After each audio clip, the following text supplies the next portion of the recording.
السلام علیکم ناظرین، اسلامک ڈسکوری اسٹوڈیو میں خوش آمدید۔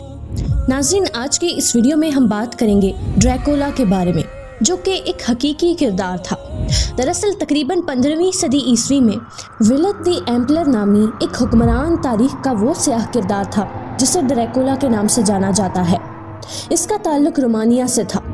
اس کے بارے میں مشہور ہے کہ یہ اپنے دشمنوں کے جسموں میں سے نیزے گزار کر انہیں مرنے کے لیے لٹکا دیا کرتا تھا۔ یہ ظالم حکمران اپنے باپ اور بھائی کے قتل کے بعد اپنے دشمنوں کے خاتمے کے لیے کمر بستہ ہو گیا۔ ناظرین، اس ولاد نامی شخص کو اپنے رویے کی وجہ سے پہلے ڈریکل کا نام دیا گیا، جو کہ بعد میں تبدیل ہو کر ڈریکولا بن گیا۔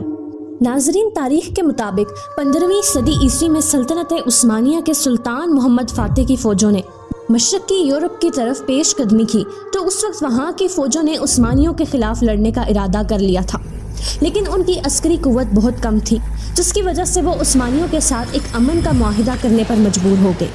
لہٰذا معاہدے کے مطابق اس علاقے کے بادشاہ نے سلطنت عثمانیہ کی اطاعت قبول کر لی اور امن معاہدے کے تحت اس نے اپنے 2 بیٹوں ولاد اور راڈو کو حصول تعلیم کے لیے انقرہ بھیج دیا، جو کہ اس وقت سلطنت عثمانیہ کا دارالخلافہ تھا۔ دونوں بھائی وہاں ایک لمبے عرصے تک رہے اور تعلیم حاصل کرتے رہے۔ بعد میں راڈو نے تو اسلام قبول کر لیا، لیکن ولد اپنی سرکشی پر قائم رہا۔ بعد ازاں سلطان نے ولد کو واپس بھیج دیا تاکہ وہ اپنے باپ کی جگہ وہاں کا تخت سنبھال لے، لیکن اس نے وہاں جا کر اپنی الگ سے حکومت قائم کر لی اور حکمرانی ملتے ہی ولد کی ظالمانہ فطرت کھل کر سامنے آ گئی اور اس کے اندر کا تشدد پسند حیوان جاگنے لگا۔ اس ڈریکولا نے حکومت سنبھالنے کے فوراً بعد اپنی فوج کو منظم کیا اور دن بدن اپنی سلطنت کو مضبوط کرنے میں لگا رہا، حتیٰ کہ اس کی سلطنت میں ایسا واقعہ رونما ہوا جس کے بعد اس کا شیطانی چہرہ کھل کے سامنے آ گیا۔ ناظرین، ایک بار خلافت عثمانیہ کا وفد اس کے دربار میں آ کر اس سے کہنے لگا کہ ہمیں سلطان نے آپ سے خراج تحسین لینے کے لیے بھیجا ہے، لہٰذا آپ کچھ عنایت فرمائیں۔ ڈریکولا نے بجائے سلطان کے حکم ماننے کے پہلے تو ان لوگوں کا مذاق اڑایا اور پھر کہنے لگا کہ اپنے سر کی پگڑی اتار کر میرے دربار میں آؤ۔ مسلمانوں کے انکار کے بعد ڈریکولا نے حکم دیا کہ ان سب کے سر میں لوہے کی بڑی بڑی کیلیں ٹھوک دی جائیں، اور اس طرح اس ظالم انسان نے انہیں بہت ہی دردناک انداز میں ہلاک کر دیا۔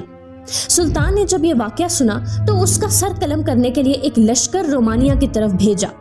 جب ولاد کافی عرصے استنبول میں رہنے کی وجہ سے عثمانیوں اور ان کی جنگی چالوں کے بارے میں بہت کچھ جان چکا تھا، لہٰذا اس نے کئی مقام پر عثمانی فوجوں کو شکست دی۔ ولد نے اپنی دہشت دکھانے کے لیے مسلمان فوجیوں کو گرفتار کیا اور ان کے بدن میں سے لکڑیاں آر پار کر دی تاکہ وہ تڑپ تڑپ کر مر جائیں اور اپنی جان دے دیں۔ اس ظلم و ستم سے تنگ آ کر بالآخر سلطان محمد فاتح نے ولد کے مقابلے میں اس کے بھائی راڈو کو ایک لشکر کے ساتھ روانہ کیا۔ جب وہ لشکر رومانیہ پہنچا تو انہوں نے راستوں میں 20,000 سے زیادہ ایسے مسلمانوں کی لاشیں دیکھی جن کو ولد نے ان لکڑیوں میں پرو دیا تھا۔